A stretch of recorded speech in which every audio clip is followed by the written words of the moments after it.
Morning students. Good morning sir. Okay, ఈ రోజు మనం చెప్పుకోబోతున్నటువంటి టాపిక్ వచ్చేసి ఏంటంటే హ్యూమన్ రిసోర్స్ ప్లానింగ్. ఓకే, ఒకసారి అబ్జర్వ్ చేయండి. మనము ప్రీవియస్ క్లాస్ లో మనం చెప్పుకున్నటువంటిది ఏంటంటే హ్యూమన్ రిసోర్స్ మేనేజ్మెంట్ కి సంబంధించినటువంటి ఫండమెంటల్స్ మనం చెప్పుకున్నాము. ఈ రోజు ఈ హెచ్ఆర్ఎం అనేటువంటి సబ్జెక్ట్ లో ప్రధానమైనటువంటి మొదటి చాప్టర్ హ్యూమన్ రిసోర్స్ ప్లానింగ్.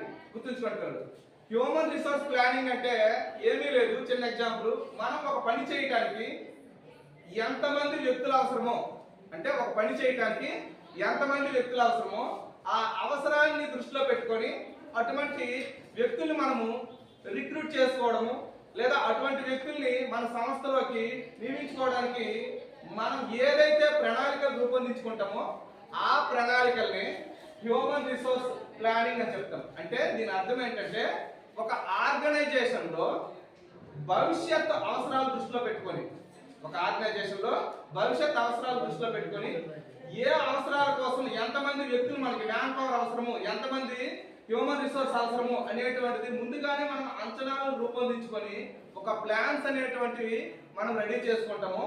దాన్ని హ్యూమన్ రిసోర్స్ ప్లానింగ్ అని చెప్తాం. అయితే దీని గురించి డీటెయిల్ గా మనం తెలుసుకోవాలంటే మనం ఈ రోజు క్లాస్ లో ఏం చెప్తామంటే ఒకసారి చూడండి పిల్లలు. హ్యూమన్ రిసోర్స్ ప్లానింగ్ సంబంధించినటువంటి ఫీచర్స్, అంటే ఈ హ్యూమన్ రిసోర్స్ ప్లానింగ్ అనేటువంటిది వాటి లక్షణాలు డిస్కస్ చేస్తాము. నెక్స్ట్ దాంతో పాటు అసలు ఈ హ్యూమన్ రిసోర్స్ ప్లానింగ్ అనేటువంటిది ఎందుకు అవసరం, దాని అవసరం ఏంటనేటువంటిది, ఈ నీడ్స్ అనేటువంటి దీని ద్వారా మనం తెలుసుకుంటాము. అలాగే ఇంకొకటి అబ్జర్వ్ చేయండి పిల్లలు, హ్యూమన్ రిసోర్స్ ప్లానింగ్ అనేటువంటిది వేయడం వల్ల మనకి కలిగేటువంటి బెనిఫిట్స్, అవి ఇంపార్టెన్స్ అనేటువంటిది లేదా సిగ్నిఫికెన్స్ అనే పేరుతో తెలుసుకుంటాం. అంటే ఈ రోజు క్లాస్ లో మనము చూడండి పిల్లలు 3 క్వశ్చన్స్, అంటే హ్యూమన్ రిసోర్స్ ప్లానింగ్ సంబంధించిన ఫీచర్స్ తెలుసుకుంటాము. దాంతో పాటు హ్యూమన్ రిసోర్స్ సంబంధించినటువంటి ప్లానింగ్ సంబంధించినటువంటి నీడ్స్ తెలుసుకుంటాము. దాంతో పాటు ఇంపార్టెన్స్ తెలుసుకుంటాం.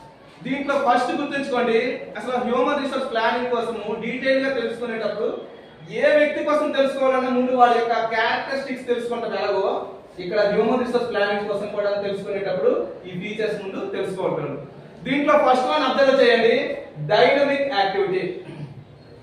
అంటే ఈ హ్యూమన్ హెచ్ఆర్ ప్లానింగ్ అనేటువంటిది ఫస్ట్ ఫీచర్ ఏం చెప్తుందంటే డైనమిక్ యాక్టివిటీ అన్నాడు. డైనమిక్ యాక్టివిటీ అంటే గుర్తుంచుకోండి పిల్లలు, చైతన్యవంతమైనటువంటి ఒక కార్యకలాపం. మరి ఇది చైతన్యవంతమైనటువంటి కార్యకలాపం ఎందుకు అంటే ఒకసారి అబ్జర్వ్ చేయండి. ఈ హెచ్ఆర్ అనేటువంటిది ఏం చేస్తుందంటే ఒక ఆర్గనైజేషన్ లో ఫ్యూచర్ ని ఎక్స్పెక్టేషన్ చేసుకొని ఆ అవసరానికి తగినటువంటి వ్యక్తుల్ని నియమించుకోవాలి. మరి నియమించుకోవాలంటే ఇది ఎల్లప్పుడూ కూడా యాక్టివ్ గా ఉండాలి. నెక్స్ట్ ఇంకేం జరుగుతుంది, మన ఆర్గనైజేషన్ లో ఉన్నటువంటి ఎంప్లాయీస్ ఇక్కడ ఏదో చిన్న డిస్సాటిస్ఫాక్షన్ లో బయటకు వెళ్ళిపోవచ్చు. మరి వెళ్ళిపోయేటప్పుడు వీళ్ళని కూడా రిక్రూట్ చేయాలి కదా. అంటే ఇక్కడ మీరు గమనించాల్సింది, హెచ్ఆర్ ప్లానింగ్ అనేటువంటిది ఎల్లప్పుడూ కూడా మనకి మన సంస్థలోకి వచ్చే వాళ్ళు ఎంతమంది, వెళ్ళిపోతున్న వాళ్ళు ఎంతమంది, ఇవన్నీ కూడా ఎప్పటికప్పుడు కూడా అప్డేటెడ్ గా ఉండాలి. కాబట్టి ఇది యాక్టివ్ గా ఉండాల్సినటువంటి ఒక ఫంక్షన్ గా ట్రీట్ చేసి డైనమిక్ యాక్టివిటీ, అంటే ఈ హెచ్ఆర్ ప్లానింగ్ అనేది నిత్యం ఆ ప్రణాళిక అనేటువంటి కంటిన్యూ అవుతుంది. ఏ రోజు స్టాప్ చేయడానికి ఉండదు. ఎందుకు, మనం సంస్థలో అందరికీ కూడా ఎంప్లాయీస్ అందరూ రిక్రూట్ చేస్తాము, అమ్మయ్య మనం డిస్టెంట్ గా ఉండొచ్చు అనేది ఇక్కడ ఉండదు. ఏమో ఇందులో నచ్చకపోయినట్టు వెళ్ళిపోవచ్చు. మరి ఆడ ప్లేస్ కాలేకపోతే ఆ జాబ్ ఎవరు చేస్తాడు, ఇంకొక పర్సన్ తీసుకోవాలి కదా. కాబట్టి హెచ్ఆర్ ప్లానింగ్ అనేది ఎప్పుడు కూడా యాక్టివ్ గా ఉండేటువంటి ఒక ప్రాసెస్ గా చెప్తాం. కాబట్టి డైనమిక్ యాక్టివిటీ అంటారు. నెక్స్ట్ వన్ చూడండి పిల్లలు, వెల్ డిఫైన్డ్ ఆబ్జెక్టివ్స్. చూడండి నీట్ వేనండి, వెల్ డిఫైన్డ్ ఆబ్జెక్టివ్స్ అంటే ఇక్కడ మీరు గమనించాలి పిల్లలు, ఒక ఎంప్లాయీని ఒక సంస్థలోకి రిక్రూట్ చేసుకునేటప్పుడే వాడికి స్టార్టింగ్ లో సెలక్షన్ కంప్లీట్ అయిపోయిన తర్వాత కొత్తగా జాయిన్ అయినటువంటి ఎంప్లాయీస్ అందరికీ కూడా ఏంటంటే మీరు ఏ జాబ్ కి సెలెక్ట్ అయ్యారు, మీరు చేయాల్సినటువంటి డ్యూటీ ఏంటి, ఆ జాబ్ స్పెసిఫికేషన్, జాబ్ డిస్క్రిప్షన్ స్పష్టంగా వాళ్ళకి తెలియపరుస్తారు. అంటే మిమ్మల్ని మేము సెలెక్ట్ చేసుకుంది ఈ జాబ్ కోసం సెలెక్ట్ చేసుకున్నాం, మరి ఈ జాబ్ ప్రకారం మీరు ఏ వర్క్ చేయాలి, ఆ వర్క్ కి సంబంధించినటువంటి స్పెసిఫికేషన్ డిస్క్రిప్షన్ డీటెయిల్డ్ గా వాడికి తెలియపరిస్తే వాడు ఆ పనిలో వర్క్ చేయగలుగుతారు. కాబట్టి వెల్ డిఫైన్డ్ అంటే ఏంటంటే హెచ్ఆర్ ప్లానింగ్ లో ఖచ్చితంగా ఆబ్జెక్టివ్స్, ఆర్గనైజేషన్ ఆబ్జెక్టివ్స్ ఏవైతే ఉంటాయో ఆ ఆబ్జెక్టివ్స్ కి రీచ్ అయ్యేటువంటి విధంగా ఖచ్చితంగా ఎంప్లాయీ సెలక్షన్ కూడా అలాగే ఉండాలి. మనకు ఒక కంప్యూటర్ ఆపరేటర్ కావాలి అని అనుకుంటే కంప్యూటర్ ఎఫిషియన్సీ, కంప్యూటర్ స్కిల్ ఉన్నటువంటి పర్సన్ ని మనం సెలెక్ట్ చేసుకోవాలి. ఎందుకు? మన సంస్థ లక్ష్యాలు చేరుకోవాలంటే, ఆబ్జెక్టివ్స్ మనం నెరవేర్చుకోవాలంటే ఖచ్చితంగా మన సెలక్షన్ ఎలా ఉండాలి, మన రిక్రూట్మెంట్ ఎలా ఉండాలంటే సరైనటువంటి రైట్ పర్సన్ ని రైట్ జాబ్ లోకి మనం రిక్రూట్ చేయాలి. కాబట్టి వెల్ డిఫైన్డ్ ఆబ్జెక్టివ్స్ కూడా వీళ్ళు ఈ హెచ్ఆర్ ప్లానింగ్ అనేటువంటిది ముందుగానే ఉంటుంది.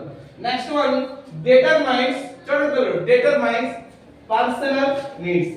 డిటర్మైన్స్ పర్సనల్ నీడ్స్ అంటే అర్థం ఏంటంటే ఇక్కడ గుర్తుంచుకోవాలి, ప్రతి ఒక్క వ్యక్తికి ఒక వ్యాపార సంస్థలో, ఒక కంపెనీలో, ఒక సంస్థలో నియమించబడిన ఎంప్లాయీగా నియమించబడినటువంటి ప్రతి ఒక్క వ్యక్తి కూడా ఏం చేస్తాడంటే వాడి యొక్క వ్యక్తిగత అవసరాలు సంస్థ యొక్క అవసరాలని లింకప్ చేస్తాడు.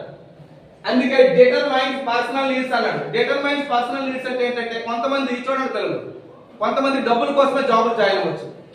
కొంతమంది ఏం చేస్తారంటే పేరు కోసం ఆ పొజిషన్ కావాలనుకుంటారు, దానికోసం కష్టపడతారు. అటువంటి పొజిషన్స్ అన్ని కూడా హెచ్ఆర్ ప్లానింగ్ లో ముందుగానే డిజైన్ చేయబడతాయి. కాబట్టి దీన్ని డిటర్మైన్డ్ అంటే స్పష్టంగా చెప్పబడతాయి. ఏంటి? పర్సనల్ నీడ్స్, ఎంప్లాయీస్ యొక్క వ్యక్తిగత అవసరాల్ని స్పష్టంగా అవి ఫుల్ఫిల్ చేసేలాగా ఈ ప్లానింగ్స్ ఉండాలి. అలాగే సంస్థలో ఉండేటువంటి లక్ష్యాలు కూడా చేరుకునేలాగా వాళ్ళని మనం రెడీ చేయగలం. Next one consist. చూడండి, consist current man power inventory. గుర్తుంచుకోండి, దీని అర్థం ఏంటంటే ప్రస్తుతం మన దగ్గర ఎంతమంది మ్యాన్ పవర్ ఉన్నారు, ఎంతమంది మానవ వనరులు ఉన్నారు, ఈ మానవ వనరుల్లో ఎవరెవరికి ఎటువంటి స్కిల్స్ ఉన్నాయి, ఎవరెవరికి ఎటువంటి టాలెంట్స్ ఉన్నాయి, వీటిని స్పష్టంగా మనము నోట్ చేసుకోవాలి. ఎందుకు నోట్ చేసుకోవాలి అంటే సమయానికి అవసరం వచ్చింది అని అంటే మన దగ్గర ఎంప్లాయ్ లేరు అని అంటే ఏం చేయాలి అని అంటే ఒక విషయం గుర్తుంచుకోండి. సాధారణంగా మనకి చూడండి పిల్లలు, అంటే ఇక్కడ ఒక విషయము మ్యాన్ పవర్ యొక్క డీటెయిల్స్ అన్ని కూడా స్పష్టంగా మనము నోట్ చేసుకుంటే ఒక అవసరం వచ్చింది అనుకో ఫ్యూచర్ లో, ఆ అవసరానికి తగినటువంటి మ్యాన్ పవర్ మనం అక్కడికి పంపించవచ్చు. ఏమవుతుంది, సడన్ గా ఏదో ప్రాబ్లం వచ్చింది, మన సంస్థలో ఆ టెక్నికల్ నాలెడ్జ్ ఉన్నటువంటి పర్సన్ లేడు అనుకోండి, మనం ఏం చేయాలి? ఆ ప్రాబ్లం తీర్చడం కోసం ఎవరినో హైర్ చేయాలి, తీసుకురావాలి, తీసుకొచ్చి ఆ ప్రాబ్లం ని క్లియర్ చేయాలి. అదే మన దగ్గర ఉన్నటువంటి వ్యక్తుల యొక్క స్కిల్స్, టాలెంట్స్ మనం నోట్ చేసుకుంటే ఏ వ్యక్తి ఏ అవసరానికి పనికొస్తాడు. సమయానికి మనకు కాల్ వచ్చింది ఆఫీసులో, ఎక్కడి నుంచి చూడండి, మనము హెచ్ఆర్ డిపార్ట్మెంట్, మనకి కాల్ వస్తుంది, మనకు అర్జెంట్ గా టెక్నికల్ గా ఒక పర్సన్ కావాలి అని అన్నాడు అనుకో, పంపించగలరు. అందుకని కరెంట్ మ్యాన్ పవర్ ఇన్వెంటరీని మనము నోట్ చేసుకోవాలి. ఎంతమంది ఉన్నారు, ఎంతమంది బయటకు వెళ్ళిపోతున్నారు, ఎంతమంది వస్తున్నారు మన సంస్థలోనికి అనేది హెచ్ఆర్ ప్లానింగ్ నోట్ చేస్తుంది అన్నమాట. నెక్స్ట్ వన్ చూడండి పిల్లలు, అడ్జస్టింగ్ డిమాండ్ అండ్ సప్లై. ఇది పక్కాగా ప్రతి హెచ్ఆర్ డిపార్ట్మెంట్ చూసుకోవాల్సినటువంటి ఒక యాక్టివిటీ. ఎందుకంటే చూడండి పిల్లలు, ఒక సంస్థలో వర్క్ను బట్టి వ్యక్తులు ఉండాలి, వర్క్ను బట్టి వ్యక్తులు ఉండాలి. ఎందుకు? వర్క్ అనేది డిమాండ్ చేస్తుంది, ఆ డిమాండ్ కి సరిపడేటువంటి సప్లై ఎవరు? Man power. మనుషులు మనం అందిస్తే కదా ఆ పని చేస్తారు. వర్క్ లేకుండా మనుషులను మనం రిక్రూట్ చేసుకుంటే ఏమవుతుంది? అనవసరంగా శాలరీ ఇవ్వాలి. లాజిక్ అర్థమవుతుంది లేదా? అంటే ఇక్కడ డిమాండ్ అండ్ సప్లై అంటే గుర్తుంచుకోండి, ఇక్కడ ఎకనామిక్స్ టర్మ్ అనేటువంటిది యూజ్ చేయబడింటే దీని అర్థం ఇక్కడ ఎలా ఓడబడుతుంది అంటే ఇక్కడ చూడండి, మనకి జాబ్ అనేటువంటిది డిమాండ్ చేస్తుంది, ఈ జాబ్ చేయడానికి ఇంతమంది వ్యక్తులు కావాలి అని. ఆ డిమాండ్ ని ఫుల్ఫిల్ చేయడానికి మ్యాన్ పవర్ ని మనం రిక్రూట్ చేసుకొని వాళ్ళకి సప్లై చేయాలి. కాబట్టి ఈ బాధ్యత కూడా, ఈ లక్షణం కూడా హెచ్ఆర్ ప్లానింగ్ ఉంటుంది. నెక్స్ట్ వన్ అబ్జర్వ్ చేయండి, క్రియేటింగ్. చూడండి, క్రియేటింగ్ ప్రాపర్ వర్క్ ఎన్విరాన్మెంట్. మీకు నేను చెప్పాను, నిన్నటి క్లాస్ లో మనం డిస్కస్ చేసుకున్నాం పిల్లలు. ఒక ఎంప్లాయీ యొక్క వెల్ఫేర్ చూసేది అంటే ఎంప్లాయీ ఒక సంస్థలో రిక్రూట్ చేసిన తర్వాత నుంచి వాడి యొక్క యోగక్షేమాలు, వాడి యొక్క బాగోగులు అన్ని కూడా చూసేది ఓన్లీ హెచ్ఆర్ డిపార్ట్మెంట్. ఎందుకు అంటే వాడికి జాయిన్ చేసేటప్పుడే చెప్తుంది మా సంస్థలో మీ శాలరీ ప్యాకేజ్ ఎలా ఉంటుంది సార్, మా సంస్థలో మీకు ఈ బెనిఫిట్స్ వస్తాయి సార్, మా సంస్థలో మీరు చేయడం వల్ల మీకు ఫ్యూచర్ మీ గ్రోత్ ఎలా ఉంటుంది అని డీటెయిల్డ్ గా చెప్తాం. కాబట్టి వాళ్ళని ఎప్పటికప్పుడు మనము కంటికి రెప్పలా కాపాడుకునేటువంటి బాధ్యత కూడా ఈ హెచ్ఆర్ డిపార్ట్మెంట్ ఉంటుంది. కాబట్టి మరి అందులో ఈ ప్లానింగ్ ఏం చేస్తుందంటే ఇక్కడ చూడండి, creating proper work environment. Proper అంటే సరైనటువంటి విధంగా, వర్క్ ఎన్విరాన్మెంట్ అంటే పని యొక్క పరిస్థితుల్ని మనం అలా అందిస్తాం.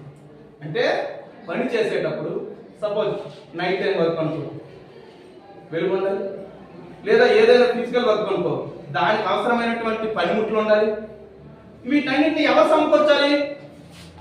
హెచ్ఆర్ డిపార్ట్మెంటే తన ప్లానింగ్ లో ముందు డిజైన్ చేసుకుంటే, ఎంతమంది మన దగ్గర లేబర్ వచ్చారు, ఈ లేబర్ అందరికీ కూడా పనిముట్లు కావాలి అని అంటే అవన్నీ కూడా ముందు చెప్తుంది, ఇన్ని ఉండాలని చెప్పేసి చెప్తుంది.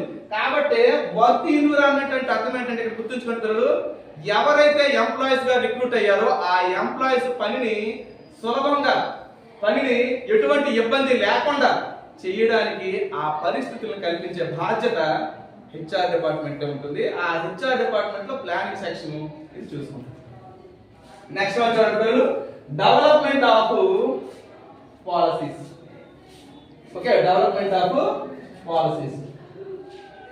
ఓకేనా?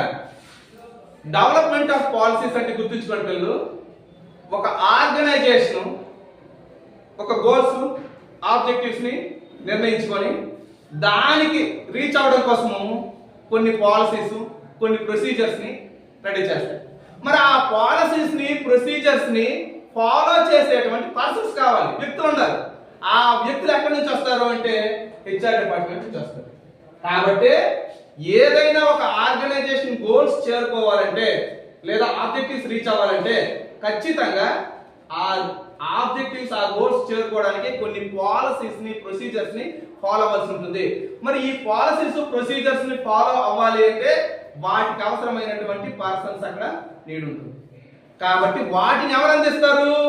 హెచ్ఆర్ డిపార్ట్మెంట్ అందిస్తుంది. కాబట్టి ఆ పాలసీని డెవలప్ చేయడం కూడా బాధ్యత హెచ్ఆర్ డిపార్ట్మెంట్ ఉంటుంది.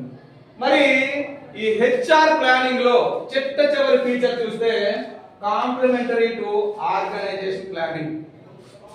చూడండి, ఒక వ్యవస్థ భవిష్యత్తును దృష్టిలో పెట్టుకొని కొన్ని ప్రణాళికలు రూపొందించుకుంటుంది. వ్యవస్థలు, ఓకేనా? అంటే కొన్ని వ్యవస్థలు భవిష్యత్తును దృష్టిలో పెట్టుకొని ప్రణాళికలు అనేటువంటివి రూపొందించుకుంటాయి. మరి ఆ ప్రణాళికలు రూపొందించేటప్పుడు హెచ్ఆర్ డిపార్ట్మెంట్ హెడ్ కూడా పిలిపిస్తుంది. సార్, మనం ఫ్యూచర్ లో ఇది చేయాలనుకుంటున్నాము, మరి ఎంతవరకు మనము సాధ్యపడగలవు, మన దగ్గర అంతమంది వ్యక్తులు ఉన్నారా, ఇలాంటి క్వాలిఫైడ్ పర్సన్స్ ఉన్నారా, ఎలాంటి స్కిల్స్ ఉన్నటువంటి వ్యక్తులు ఉన్నారా అని చెప్పి వాళ్ళు ప్లాన్ వేసేటప్పుడు, ఆర్గనైజేషన్ ప్లాన్ వేసేటప్పుడే వీళ్ళ అవసరాలు తెలుసుకుంటారు. లాజిక్ అర్థమవుతుందా? అంటే ఆర్గనైజేషన్ ప్లానింగ్ చేసేటప్పుడే హెచ్ఆర్ డిపార్ట్మెంట్ పిలుస్తారు. సార్, మనం ఇలా చేయాలనుకుంటున్నాము, నెక్స్ట్ మనకు సంబంధించినటువంటి ఎంప్లాయీస్ అంతమంది ఉన్నారా, ఇంకెవరైనా కొత్త రిక్రూట్ చేయాలా అని చెప్పేసి వాళ్ళు అడుగుతారు. కాబట్టి కాంప్లిమెంటరీ టు ఆర్గనైజేషన్ ప్లానింగ్, అంటే ఆర్గనైజేషన్ ప్లాన్స్ వేసేటప్పుడు హెచ్ఆర్ ప్లానింగ్ అనేది వాళ్ళకి ఒక కాంప్లిమెంటరీగా ఉంటుంది. ఎందుకు?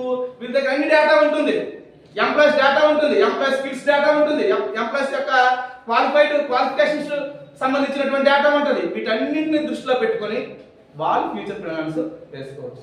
ఇవి హెచ్ఆర్ ప్లానింగ్ సంబంధించి, అంటే హ్యూమన్ రిసోర్స్ ప్లానింగ్ సంబంధించినటువంటి ఫీచర్స్. ఇప్పుడు మనం చెప్పుకోబోతున్నటువంటి చూడండి, హెచ్ఆర్ ప్లానింగ్ యొక్క నీడ్స్.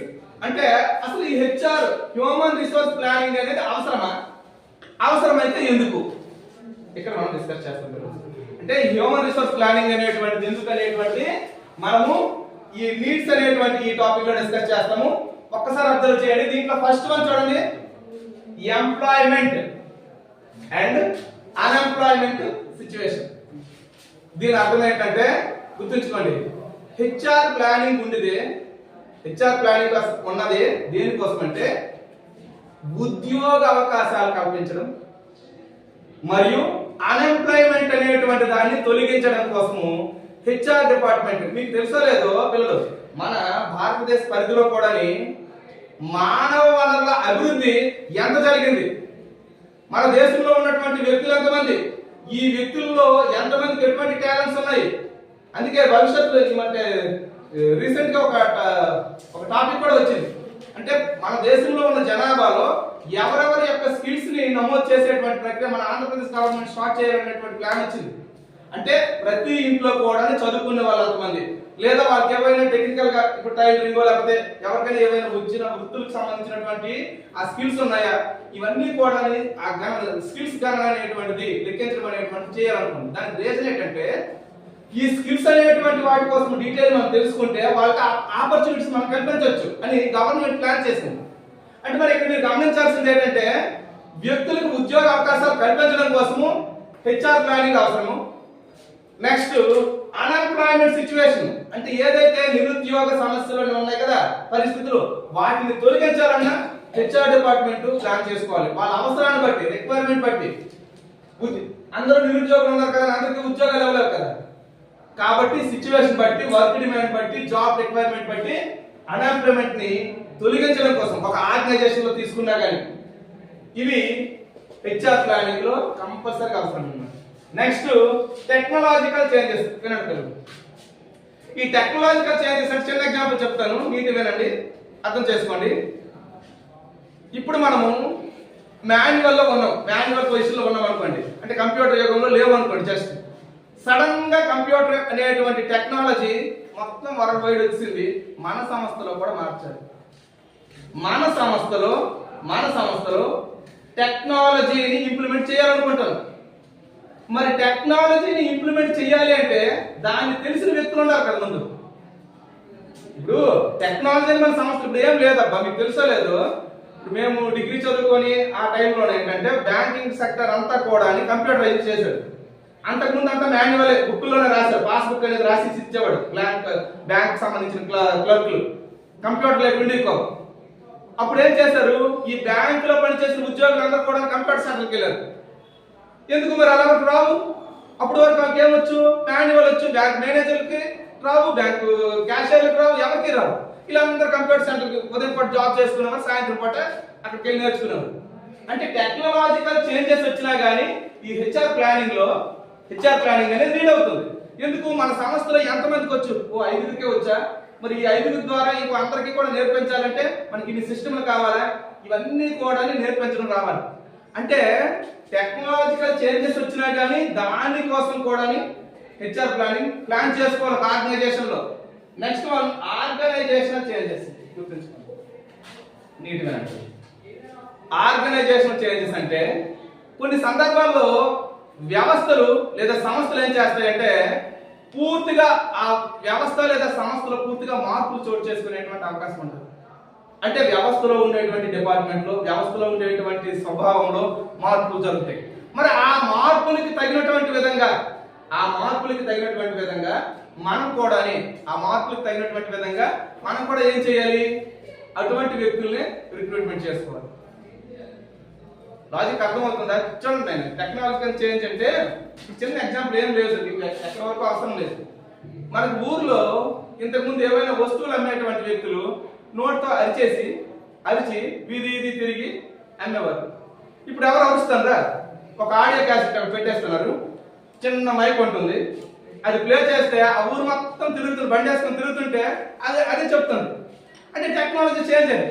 మరి ఒక ఆర్గనైజేషన్ మొత్తంలో వచ్చినటువంటి చేంజ్ ని మనం యాక్సెప్ట్ చేసి దాన్ని ఫాలో అవ్వాలంటే ఆ చేంజెస్ కి తగినటువంటి రిక్వైర్మెంట్ ని, ఆ చేంజెస్ తగినటువంటి స్కిల్స్ ని, ఆ చేంజెస్ తగినటువంటి టాలెంట్ ని మన సంస్థలోకి రిక్రూట్ చేసుకోవాలి. మరి ఆ చేసే బాధ్యత ఎవరిది? HR department. మరి హెచ్ఆర్ డిపార్ట్మెంట్ ప్లాన్స్ వేసేటప్పుడే ఆర్గనైజేషనల్ చేంజెస్ ని కూడా దృష్టిలో పెట్టుకొని చేస్తుంది అని అర్థం అన్నమాట. నెక్స్ట్ చూడండి పిల్లలు, డెమోగ్రాఫిక్ చేంజెస్. నీటివేనా పిల్లలు? డెమోగ్రాఫిక్ చేంజెస్ అంటే చిన్న ఎగ్జాంపుల్, మనకి కొన్ని సందర్భాల్లో ఒక ప్రదేశంలో ఉన్నటువంటి సంస్థల్లో పనిచేసేటువంటి వ్యక్తులు కొంతమంది వేరే సంస్థల్లోన పని చేయొచ్చు, చేయకపోవచ్చు. అంటే అక్కడ వాతావరణం, అంటే అక్కడ జనాభా చూడండి, జనాభా వాతావరణంగా అక్కడ వచ్చినటువంటి మార్పులు ఉంటాయి. మరి అటువంటి మార్పుల్లో జనాభాలో వచ్చినటువంటి ఆ చేంజెస్ లో మన సంస్థలో పని చేయగలవచ్చు, ఇప్పుడేం లేదా, కొంతమందికి ఏసీ పడదు, సాఫ్ట్వేర్ ఏసీలో ఉంటే తప్ప వర్క్ చేయలేడు, చల్లని ప్రదేశాల్లో వర్క్ చేయాలి అంటే, చల్లని ప్రదేశాలు ఎక్కడ ఉన్నాయి, ఆ కంట్రీస్ ఉన్నాయి, అక్కడ వర్క్ చేయాలంటే మనకు టాలెంట్ ఉన్నది, మనం అక్కడికి వెళ్ళి వర్క్ చేయాలనుకుంటే మనకు ఎన్విరాన్మెంట్ సపోర్ట్ చేయకపోవచ్చు, మన శరీర పరిస్థితులు మనకు అక్కడ అనుకూలించకపోవచ్చు. ఎంతమందో ఇలాంటి జాబ్ కూడా టాలెంట్ ఉండి కూడా అక్కడికి వెళ్ళని పరిస్థితులు ఉంటాయి. మరి అటువంటి చేంజెస్ మన సంస్థలో ఉన్న ఎంప్లాయీలు ఎంతమంది ఉన్నారు, వీళ్ళు ఫిట్టా అన్ఫిట్టా, అన్ఫిట్ అయితే కొత్త వాళ్ళని ఎలా రిక్రూట్ చేసుకోవాలి, ఇవన్నీ కూడా డెమోగ్రాఫిక్ చేంజెస్ కూడా తెలుసుకోవాలి. నెక్స్ట్ పిల్లలు ఇంకొక విషయము, లాస్ట్ వన్ చూడండి, లాస్ట్ ఒక చూడండి, స్కిల్ షార్టేజ్. ఇది ప్రతి ఒక్కరూ తెలుసుకోవాలి. ఏంటి తెలుసుకోవాలంటే, ఒక ఆర్గనైజేషన్ లో ఒక పని చేసేటప్పుడు ఆ పని చేయడానికి ఎంతమంది పర్సన్స్ స్కిల్ పర్సన్స్ ఉన్నారు, ఎంతమంది సెమీ స్కిల్స్ ఉన్నారు, ఎంతమంది అన్ స్కిల్స్ ఉన్నారు అని తెలుసుకోవాలి. తెలుసుకునేటప్పుడు మన జాబ్ రిక్వైర్మెంట్ కి రీచ్ గా ఉండేటువంటి స్కిల్ పర్సన్స్ లేకపోతే దాన్ని స్కిల్ షార్టేజ్ అంటాం. స్కిల్ షార్టేజ్, షార్టేజ్ అంటే కొరత. ఎందుకు, మన సంస్థలో వర్క్ చేయాలి అంటే ఆ స్కిల్ పర్సన్స్ ఉండాలి, వాళ్ళు చూస్తే చాలా తక్కువ మంది ఉన్నారు. మరి ఈ వర్క్ అంతా కంప్లీట్ అవ్వాలంటే మనం ఎలా కంప్లీట్ చేయగలం? కాబట్టి ఏం చేయాలి, ఆ స్కిల్ షార్టేజ్ ని ఫుల్ఫిల్ చేయడానికి కోసం హెచ్ఆర్ డిపార్ట్మెంట్ ప్లాన్ చేసుకుంటది. ఏంటి, మనకి ఈ స్కిల్ పర్సన్స్ షార్ట్ గా ఉన్నారు కాబట్టి కొంచెం ఎక్కువ తెచ్చుకోవాలి, కొంతమంది రిక్రూట్ చేసుకోవాలి, ఇలా కాకపోతే ఫ్యూచర్ లో మనకి కష్టము. లాజిక్ అర్థమవుతుంది కదా? అంటే భవిష్యత్ అవసరాలు దృష్టిలో పెట్టుకునే హెచ్ఆర్ ప్లానింగ్ ఉంటుంది. మరి స్కిల్ షార్టేజ్ అని మనకు తెలుస్తుంది. ఎందుకు, మన దగ్గర స్కిల్ పర్సన్స్ ఎంతమంది ఉన్నారో మనకు తెలుసు, మన అవసరాలు ఏంటో ఫ్యూచర్ ఎంత అవసరం అవుతుందో తెలుసు. మరి ఆ అవసరాలు రీచ్ అవ్వాలంటే ఈ స్కిల్ చాలదు, ఇంకా మెంబర్స్ ని, స్కిల్డ్ మెంబర్స్ ని, పర్సన్స్ ని రిక్రూట్ చేసుకోవాలి. ఆ రిక్రూట్ చేసుకోవాలని ఎవరు ప్లాన్ చేస్తారంటే హెచ్ఆర్ డిపార్ట్మెంట్ వేసుకుంటారు. నెక్స్ట్ వన్ చూడండి, గవర్నమెంట్ ఇన్ఫ్లుయెన్సెస్. నీట్గా అంటారు. దీని అర్థం ఏంటంటే, కొన్ని ఆర్గనైజేషన్స్ లేదా మొత్తం ఆర్గనైజేషన్స్ ప్రభుత్వం సంబంధించినటువంటి చట్టాలు, ప్రభుత్వం సంబంధించినటువంటి పాలసీలు బట్టే ఉంటాయి. మీకు తెలుసా లేదు, 8 గంటలు పని చేయడం అనేటువంటిది ఒక నార్మల్ డేలో వర్కింగ్ అవర్స్ 8 అవర్స్. 8 అవర్స్ కంటే ఎక్కువ పని చేయించకూడదు. కానీ సంస్థల ఎంప్లాయీలు మనం చెప్తే ఉంటారు. మరి 8 గంటల కంటే ఎక్కువ చేయించామంటే ఓటీ పేమెంట్ చేయాలి, ఓవర్ టైం పేమెంట్ చేయాలి. అంటే ప్రభుత్వ చట్టాలు, ప్రభుత్వ విధానాలు, ప్రభుత్వాలు తీసుకొచ్చేటువంటి పాలసీస్, వీటిలో వచ్చిన మార్పుల వలన మన ఆర్గనైజేషన్ లో అటువంటి పర్సన్స్ ఉన్నారా, చాలుతారా, చాలరా, ఎంతమందిని రిక్రూట్ చేయాలి, ఎంతమందిని రిక్రూట్ చేయకూడదు, ఇవన్నీ కూడా వీళ్ళు ప్లాన్స్ వేసుకుంటారు. అంటే గవర్నమెంట్ ఇన్ఫ్లుయెన్సెస్, ప్రభుత్వం యొక్క ప్రభావం వల్ల కూడా ఒక వ్యాపార సంస్థలో ఉన్నటువంటి వ్యక్తుల నియామకం అని ఉంటుంది. అంటే నియామకం చిన్న ఎగ్జాంపుల్ చెప్తాను. మనకి విద్యా విధానాలు ఉంటాయి, అంటే ఎడ్యుకేషన్ పాలసీస్ అని ఉంటాయి.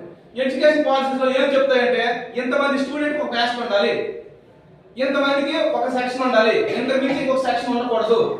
మనం 140 మంది, 100 మంది, 200 మందికి మనము ఒక సెక్షన్ లో పెట్టేస్తామంటే చట్టాలు ఒప్పుకో.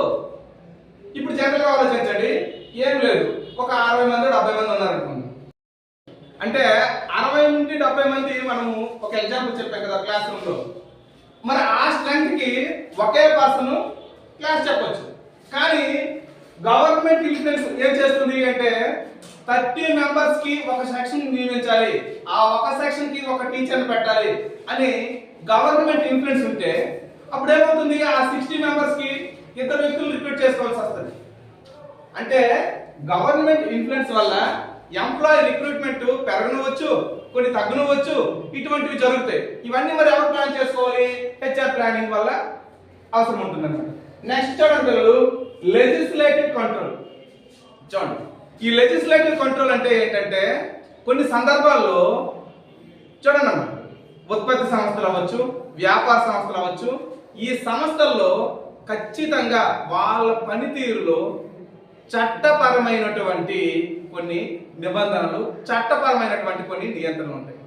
ఏంటవి, వర్కింగ్ అవర్స్ కానీ, లేదు అని అనుకుంటే లేబర్ కంట్రోల్ కానీ, ఇంకా చెప్పాలి అని అనుకుంటే లేబర్కి ఉండేటువంటి బెనిఫిట్స్ కానీ, ఇవన్నీ చట్టపరమైనటువంటి ఏవైతే నిబంధనలు ఉంటాయో ఆ నిబంధనలు పాటించాల్సినటువంటి అవసరము వ్యాపార సంస్థలకి, వ్యవస్థలకు ఉంటుంది. మరి వ్యాపార సంస్థలకు ఉండేటప్పుడు ఆ చట్టపరమైనటువంటి నిబంధనలకు అనుగుణంగా రిక్రూట్మెంట్ పెరగనవచ్చు, రిక్రూట్మెంట్ తగ్గనవచ్చు. కాబట్టి దీనివల్ల కూడా ఆ హెచ్ఆర్ ప్లానింగ్ అనేది నీడ్ అవుతుంది. నెక్స్ట్ అబ్జర్వ్ చేయండి, సిస్టమ్ కాన్సెప్ట్ గుర్తుంచుకుంటున్నాం. సిస్టమ్ కాన్సెప్ట్ అంటే నీట్ వినండమ్మా. మనకి హెచ్ఆర్ ప్లానింగ్ లో ఫస్ట్ మ్యాన్ పవర్ అంతా, టెక్నాలజికల్ పవర్ అంతా, ఇవన్నీ మనము ప్లాన్ చేసుకోవాలి.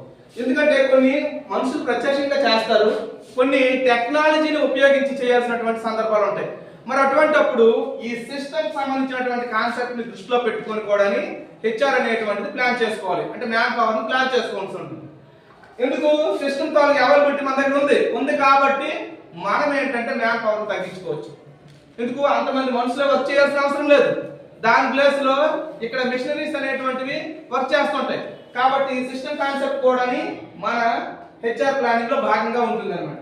నెక్స్ట్ లీడ్ టీమ్ గుర్తుంచుకోండి. లీడ్ టీమ్ వల్ల కూడా మన హెచ్ఆర్ ప్లానింగ్ అంటే అవసరం అన్నమాట. ఇది ఎలాగో చెప్తాను చూడండి. లీడ్ టీమ్ అంటే సాధారణంగా వ్యాపార సంస్థల్లో హెచ్ఆర్ ప్లానింగ్ వేసే ముందే ఒక సంస్థను లీడ్ చేయడానికి కొంతమంది వ్యక్తులు అవసరము. ఆ వ్యక్తులు ఒక్కొక్క విభాగానికి అధిపతులుగా ఉండొచ్చు. ఆ ఒక్కొక్క హెడ్ క్రింద కొంతమంది సబార్డినేట్స్ ఉంటారు.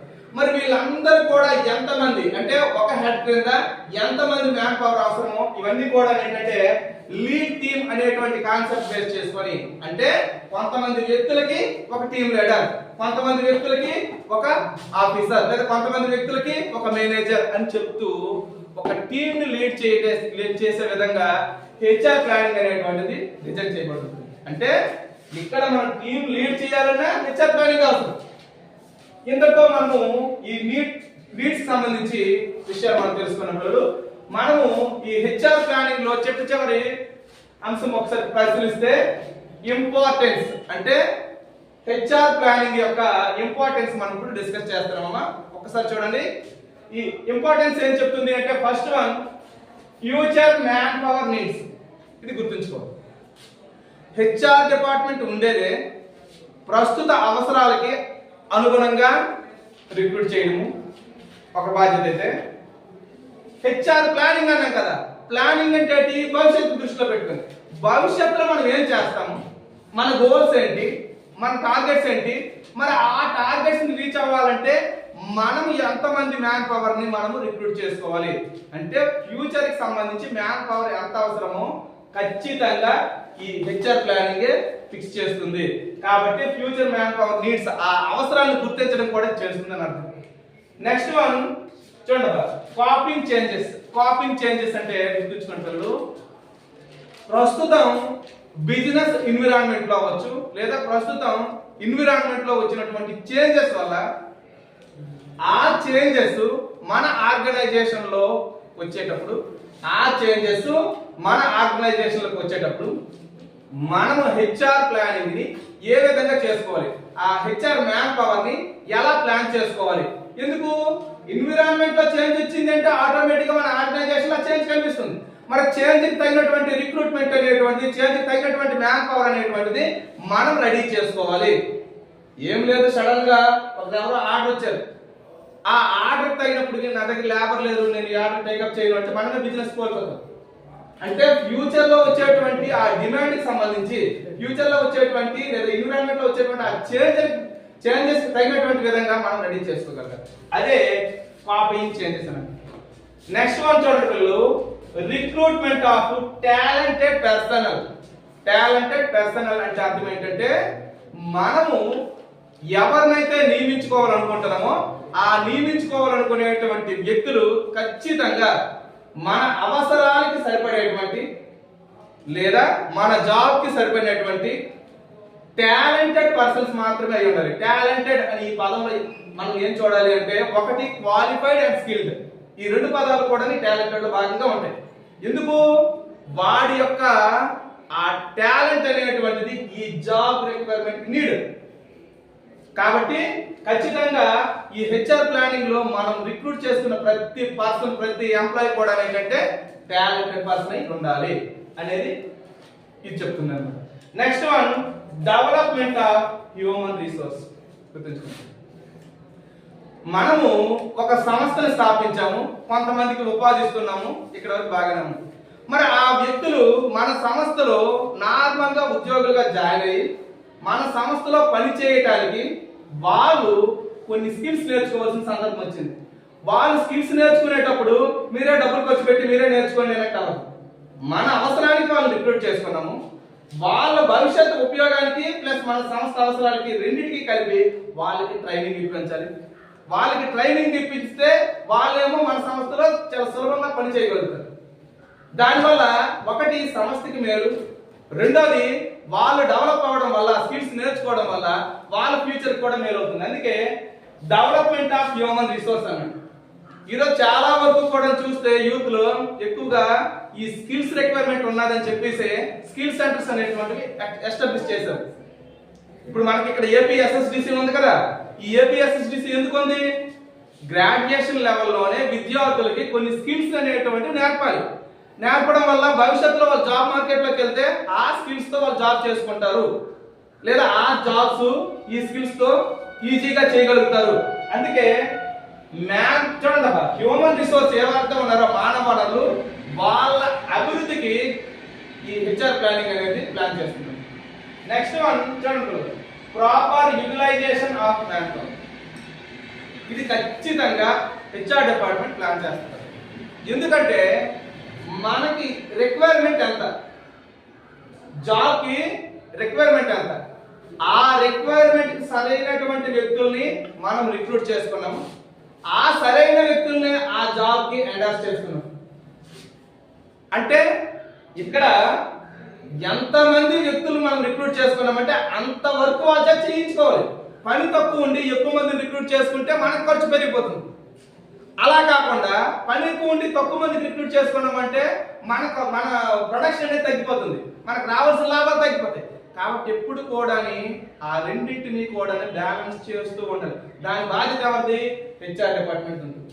కాబట్టి ప్రాపర్ యూటిలైజేషన్ సరైన, అంటే ఒక ఎంప్లాయీని రిక్రూట్ చేసుకున్నామంటే 100% తనని వినియోగించుకోవాలి. అలా వినియోగించుకోవడం వల్ల ఎందుకు మనం పే చేయాలి, వాడు వర్క్ చేసినా చేయకపోయినా పే చేయాలి. కాబట్టి ఉన్న ఎంప్లాయీని వినియోగించుకొని ఆ అమౌంట్ ఇవ్వాలి. కాబట్టి proper utilisation of man power అనేటువంటిది హెచ్ఆర్ ప్లానింగ్ లో ఉంటుంది అన్నమాట. నెక్స్ట్ వన్, లాస్ట్ వన్ చూడండి, ఈ ఇంపార్టెన్స్ లో లాస్ట్ వన్ చూడండి, అన్సర్టనిటీ రిడక్షన్. అంటే దీన్ని గుర్తుంచుకోండి పిల్లలు, హెచ్ఆర్ ప్లానింగ్ ఎప్పుడు కూడా ముందు చూపు ఉంటుంది. అంటే హెచ్ఆర్ ప్లానింగ్ అంటేనే ముందు చూపును, అంటే భవిష్యత్తును దృష్టిలో పెట్టుకొని ముందు చూపుతో వాళ్ళు రిక్వైర్మెంట్స్ ని రెడీ చేసుకుంటూ రిక్రూట్ చేసుకుంటారు. మరి ఇక్కడ ఏంటి పదం అన్నాడు? Uncertainty reduction. రిడక్షన్ అంటే తగ్గించడం, అన్సర్టెనిటీ అంటే భవిష్యత్ అనేటువంటి ఏం జరుగుతుందో. అంటే దీని అర్థం ఏంటి? భవిష్యత్ అవసరాలని ముందుగానే మీరు గెస్ట్ చేస్తారు, గెస్ట్ చేసి ఆ అవసరానికి తగినటువంటి మ్యాన్ పవర్ ని రెడీ చేసుకుంటారు. అందుకే సంస్థలో చూస్తే క్యాజువల్ లేబర్ ఉంటారు, పెర్మనెంట్ లేబర్ ఉంటారు. పెర్మనెంట్ లేబర్ ఫిక్స్డ్ గా ఉంటుంది, వాళ్ళకి శాలరీలు ఇస్తారు. క్యాజువల్ లేబర్ ఏం చేస్తారు అని అంటే సడన్ గా అవసరం వచ్చిందంటే కాల్ చేస్తారు, వాళ్ళు వస్తారు, వర్క్ చేసుకుని వెళ్ళిపోతారు. లాజిక్ అర్థమవుతుందా లేదా? అంటే అన్సర్టెనిటీ అనేటువంటిది తగ్గించాలంటే ఖచ్చితంగా వ్యాపార సంస్థల్లో ఈ హెచ్ఆర్ డిపార్ట్మెంట్ ప్లానింగ్ అనేటువంటిది చాలా కీలకమైనటువంటి పాత్ర పోషిస్తుంది అనమాట. ఓకే పిల్లలు చూడండి, ఈ రోజు క్లాస్ లో మనం ఏమైనా డిస్కస్ చేసామంటే హ్యూమన్ రిసోర్స్ ప్లానింగ్ సంబంధించినటువంటి features, next human resource planning సంబంధించినటువంటి needs, next human resource planning సంబంధించినటువంటి ఇంపార్టెన్స్, అంటే ఈ 3 టాపిక్స్ అనేటువంటివి మనం దీంట్లో డిస్కస్ చేసాము. ఇంతటితో ఈ క్లాస్ అనేది ముగిస్తున్నాం.